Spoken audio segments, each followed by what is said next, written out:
Mohon maaf, saya sejak kecil anak yatim. Saya ditinggal orang tua saya sejak kecil. Ketika ayah saya meninggal, ibu saya menjadi seorang single parent yang sangat luar biasa. Beliau nitipin dua sama saya. Satu, Hilman belajar yang rajin, belajar ilmu. Mama nggak ngasih harta sama Hilman, tapi mama ngasih ilmu. Kalau Hilman dikasih harta, maka nanti Hilman yang akan capek ngejagain harta. Tapi kalau Hilman dikasih ilmu, nanti ilmu yang akan ngejagain Hilman. Saya masih ingat kata-kata itu. Nanti Hilman di pesantren, tolong belajar yang banyak ya nak. Belajar Quran, pelajari Quran. Mama tuh berharap banget Hilman jadi ustadz, itu kata ibu saya. Yang kedua, jaga sholat ya nak ya. Jaga sholat. Singkat cerita, setelah ayah saya meninggal, ibu saya single parent sendiri. Sampai di kelas 1 SMA, kelas 4 di pesantren, ibu saya sakit stroke. Tidak lagi bisa berjualan seperti biasa. Mohon maaf, ibu saya tukang jualan di pasar.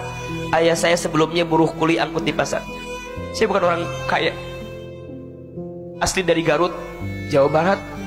Kami berangkat dengan genggaman doa dari orang tua kami. Saya tuh masih ingat sekali teman-teman sayang, sholat itu bisa merubah keadaan kita, apalagi ditambah taat sama orang tua. Maka teman-teman sekarang cara merayu Tuhannya, cara merayu Allahnya apa? Rayu dengan berbuat baik sama orang tua. Ridullah fi ridul walidain, wa suhtullah fi suhtil walidain. Ridhonya Allah tergantung ridhonya orang tua. Murka bencinya Allah tergantung murka benci orang tua. Mohon maaf lahir batin. Boleh jadi hari ini teman-teman terhambat hidupnya, banyak persoalan datang dalam kesehariannya, karena boleh jadi ada goresan luka di hati orang tua kita, yang membuat Allah mungkin belum meridho dengan apa yang datang dalam hidup kita. Saya tuh masih ingat sekali, sejak kecil saya tuh nakalnya minta ampun. Nakal. Tetangga sering bilang gini ke ibu saya, "Ibu, ini si Hilman begini, begini, begini." Apa kata ibu saya? "Maafin anak saya, insya Allah nanti Hilman jadi ustadz." Itu kata ibu saya. Saya bilang gak mungkin mah. Bagaimana caranya? Singkat cerita, lulus SD kami dimasukin ke pesantren. Allah berikan izin kita sekolah di pesantren, belajar ilmu agama di pesantren. Saya pesantren di Darul Arqam di Garut. Satu pesantren dengan Ustadz Adi Hidayat. Saya beda 4 tahun atau 5 tahun angkatannya dengan beliau. Saya adik kelasnya beliau di pondok pesantren. Banyak doa-doa ibu saya yang dulu kami menyangka itu hanya sekedar ucapan, tapi sekarang jadi doa yang dikabulkan. Ibu saya itu sakit stroke. Kalau saya libur dari pesantren, saya pulang ke rumah, saya nyuapin ibu saya.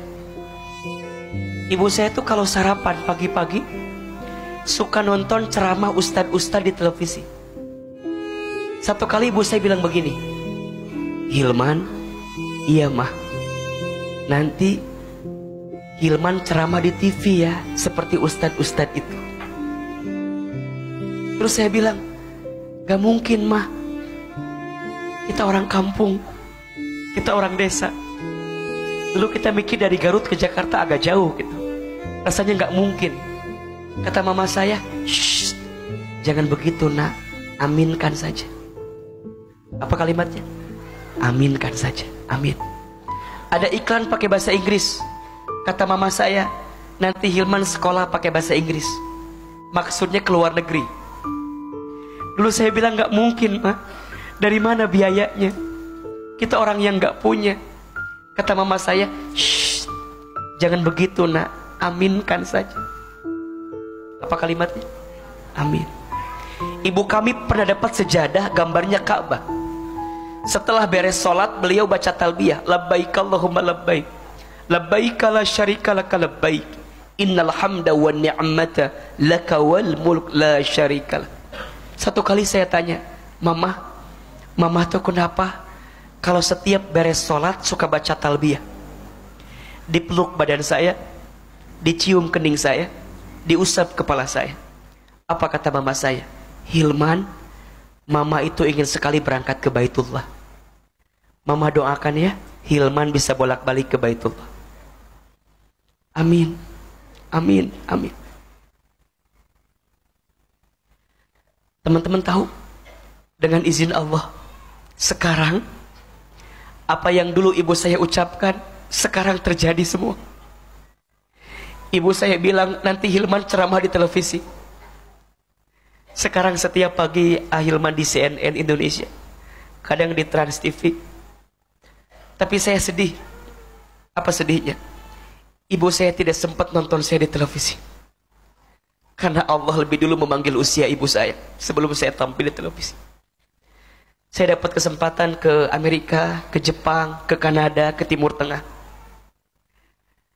Sekolah saya dari S1 sampai sekarang S3 dengan izin Allah semuanya beasiswa. Ustadz pinter ya? Enggak, saya enggak pinter. Saya hanya beruntung aja. Beruntungnya kenapa? Karena doa yang baik dari orang tua saya.